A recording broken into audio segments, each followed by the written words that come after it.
So, hi, my dear friends. I hope you all are doing great. Welcome back to my YouTube channel. And today we are going to start here with another exciting topic of, you can say, dictionaries in Python. And we are going to discuss about various dictionary methods in Python. Okay. So, methods that we are going to discuss. Okay. So, firstly, let me just create a library. Okay. And that will contain a lot of books. Okay. So let me show you. Let's say that it contains fictional books. In that fictional books, there will be, like, you can say, Game of Thorns. Okay. And then let's say there are some subject related books. Okay. And in those books, I could simply say that, let's say there are some physics books. And the count of those books are, let's say, eight. After that, there are some, you can say, chemistry books, and the count of those books are, let's say, seven. There are some, some maths books, and the count of those books are, let's say, nine. All right. So now, my dear friends, let me just print this library. Okay. And let me run this code. So it will simply print my dictionary over here. Okay. So let me just tell you how to use my dictionary.key function. All right. So let's say over here, if I will use library dot, keys, so it will simply return all the keys inside my library. So let's just see over here. So, so over here we have to use the word keys. Okay. So yeah, we are getting over here. It has returned all the dictionary keys. Okay.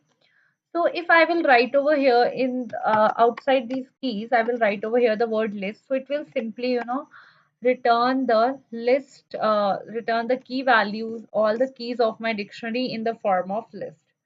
So as you can see over here, I've got the something like, you can say that, like, in the list format of the keys. I hope this was pretty much clear to all of you. So now, my dear friends, let's just move forward with the another thing. Okay. So that is how we got it. Now there comes is something I could say that my dictionary dot update new dictionary. If I want to add some more key value pairs, okay. So let's say there is a new dictionary, and inside this dictionary I'm adding some key value pairs. Let's say I add some coding, and inside the coding I could simply write, let's say the name of the book is C++.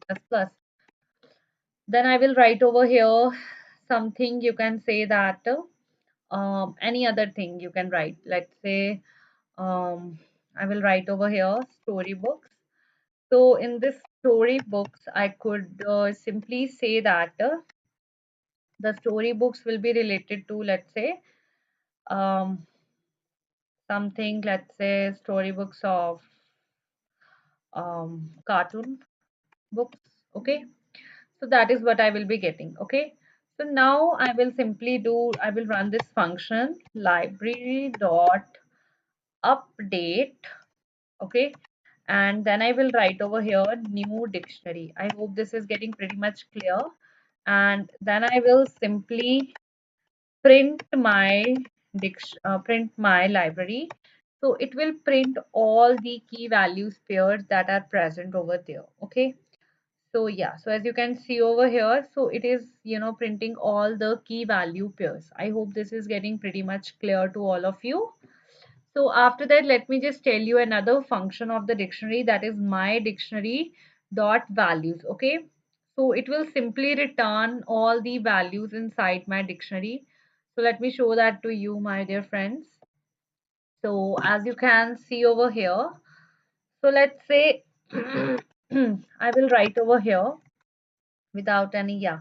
So if I will write over here library dot, and in this case I will write over here library dot values. Okay. So it will return all the values inside my dictionary. So as I can see over here, I have got the set of all the values of my dictionary, and I can return these values in the form of list as well. Okay. So let me just show that to you. So yeah, if I will run this code, so I am getting the values in the form of list. I hope this is also getting pretty much clear to all of you. Then let me just tell you, my dear friends, like the my dictionary dot items function. So it will simply return all the key value pairs inside my dictionary. Okay, in the form of tuples. So let me just run that code to show it to all of you. So if I will simply print over here, I can say that, let's say, let me just print library dot, you can say that items, okay? And yeah, something like this, I will run it. So it will simply return all the key value pairs inside my dictionary in the form of pair of tuples. So that is how list dot items function works in my dictionary. Now let me just show you how we can, like get this my dictionary dot get keys function. Okay, my dear friends. So let me show that to you.